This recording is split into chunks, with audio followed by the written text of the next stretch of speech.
Yang berdiri. Oh, semua berdiri. Enggak. Aman aja. Aman aja. Oke. Selamat pagi semuanya, teman-teman dan guru-guru sekalian. Pada pagi hari ini kami dari kelompok 1 mau mempresentasikan makalah kami dari tokoh penyair Sapardi Djoko Damono. Pada pagi hari ini kita perkenalan dulu dengan saya sendiri, Justino, lalu Atika, Randy, dan juga Calvin. Oke, dan ya, satu lagi yang tidak hadir ada Meliani juga. Langsung saja kita masuk ke latar belakang mengapa makalah ini dibuat. Silakan dulu. Oke. Jadi pertama sebagai latar belakang, makalah ini dibuat untuk mengetahui apa saja informasi tentang puisi dan makalah ini juga dibuat untuk mengenang karya-karya milik Sapardi Djoko Damono dan juga perjuangan menjadi seorang penyair terkenal, dan juga kami akan membahas beberapa karya fenomenal milik beliau. Salah satu karya fenomenal milik Sapardi Djoko Damono adalah Hujan Bulan Juni. Di puisi ini itu berisikan tentang kajian nilai sosial, material, dan juga nilai spiritual. Dan juga dalam puisi ini terdapat kritik sosial juga. Makalah ini dibuat untuk mengobservasi hal-hal tersebut dan untuk menambah wawasan dan menambah informasi baru kepada kita semua, dan juga mengetahui sejarah dari Sapardi Djoko Damono. Oke. Pada pengertian puisi kali ini akan dijelaskan oleh Atika. Pengertian karya puisi. Puisi sangat banyak diminati oleh sastrawan, dan menurut KBBI, puisi adalah rangkaian karya sastra yang mengungkapkan pikiran dan rasa penyair secara imajinatif dan disusun dengan memadatkan kekuatan bahasa. Bahkan juga ada pengertian puisi menurut tokoh Pradobo pada tahun 2012, yaitu puisi adalah ekspresi pemikiran yang merupakan campuran dari emosi, imajinasi, ide, nada, irama, kesan pembaca indera, susunan kata, kata-kata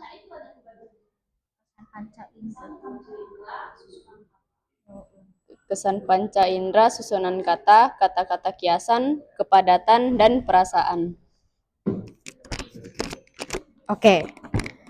Sebagai jenis-jenis puisi berdasarkan isi dan bentuk akan dibacakan oleh saya.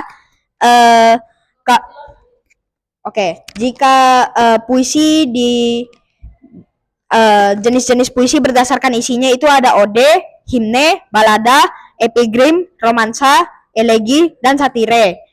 Kalau puisi berdasarkan bentuk itu ada 2, yaitu puisi lama terikat dengan beberapa peraturan seperti rima, baris, bait, dan suku kata. Contohnya itu syair, pantun, gurinda, mantra, talibun, dan lainnya. Lalu ada puisi baru ditentukan dengan banyaknya baris. Itu ada distikon, terzina, kuatrin, quin, sektet, septime, oktav, dan soneta. Dan selanjutnya unsur fisik dan batin dari puisi akan dibacakan oleh Randy. Unsur fisik dan batin. Unsur fisik dan batin puisi yaitu tema itu adalah ide pokok. Kedua itu rasa itu adalah penyair mengungkapkan sikap terhadap pokok permasalahan. Ketiga itu ada nada itu adalah sikap penyair terhadap pembaca, amanat, pesan moral dalam puisi. Unsur puisi. Pertama itu lari, 2 bait, 3 diksi. Kata konkret, imaji, majas, dan rima. Oke, Dan selanjutnya latar belakang penyair akan dibacakan oleh Calvin.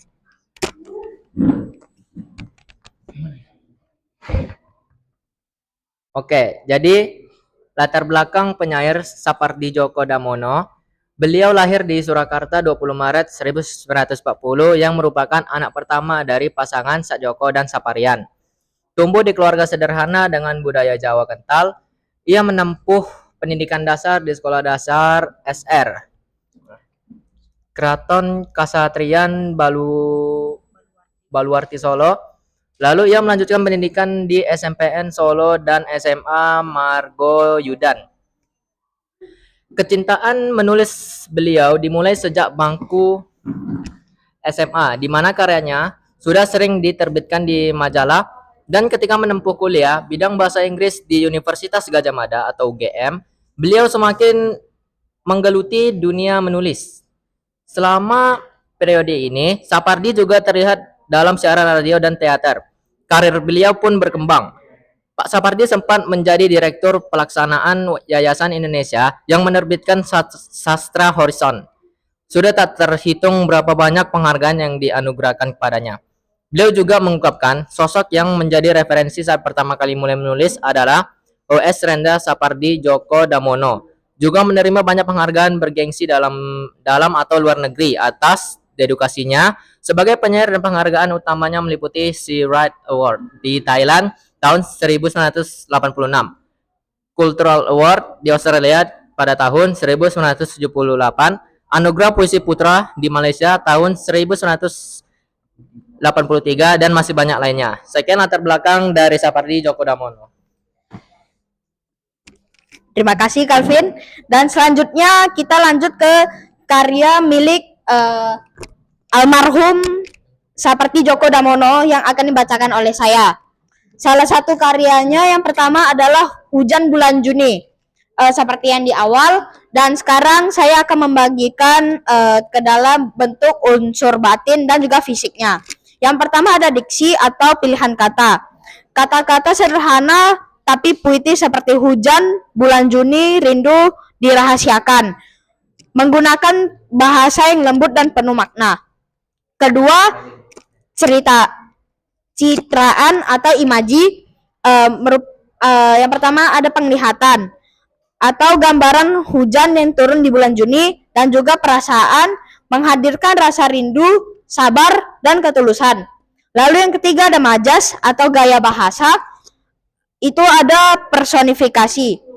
Hujan seolah memiliki sifat manusia atau menyimpan rindu dan bijak. Lalu yang kedua ada metafora. Metafora adalah hujan melambangkan perasaan cinta yang dipendam. Lalu selanjutnya ada rima atau persamaan bunyi. Tidak terikat pola rima yang kaku, tetapi tetap memiliki irama yang indah. Lalu selanjutnya ada larik, terdiri dari 12 larik, di mana setiap baitnya terdiri dari 4 larik atau baris. Lalu selanjutnya ada bait, terdiri dari 3 bait.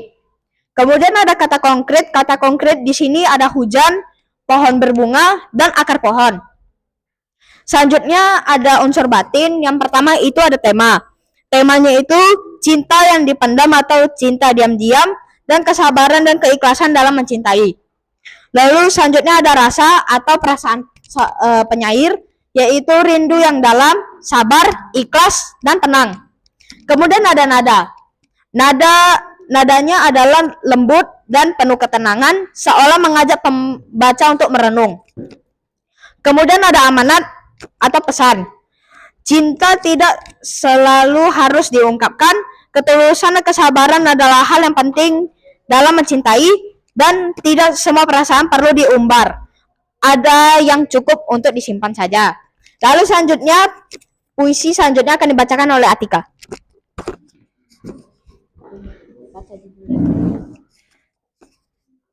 Maksudnya ini. Aku ingin. 1. Diksi, pilihan kata. Penggunaan kata sederhana namun bermakna dalam mencintaimu. Sederhana, kayu, api, abu, awan, hujan. Kata-kata bersifat sehari-hari tetapi mengandung makna mendalam tentang cinta. Yang kedua, kata konkret. Kata yang bisa dibayangkan dengan panca indera, yaitu kayu, api, abu, awan, dan hujan. Kata-kata ini membantu pembaca membayangkan peristiwa secara nyata. Yang ketiga, citraan atau imaji. Visual, kayu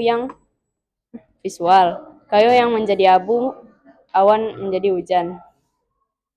Perasaan, menghadirkan rasa tenang, tulus, dan dalam. 4. Majas atau gaya bahasa, metafora. Kayu melambangkan sesuatu yang habis karena cinta. Awan melambangkan perasaan yang akhirnya tercurah. Perbandingan atau perumpamaan implisit. Cinta diibaratkan seperti proses alam. 5. Rima dan irama. 1. Tidak terikat, rima tetap. 2. Memiliki irama lembut dan mengalir. 6 dan 7, lari dan bait. 2 bait, 4 lari, atau 2 lari setiap baitnya. Batin. 1. Tema.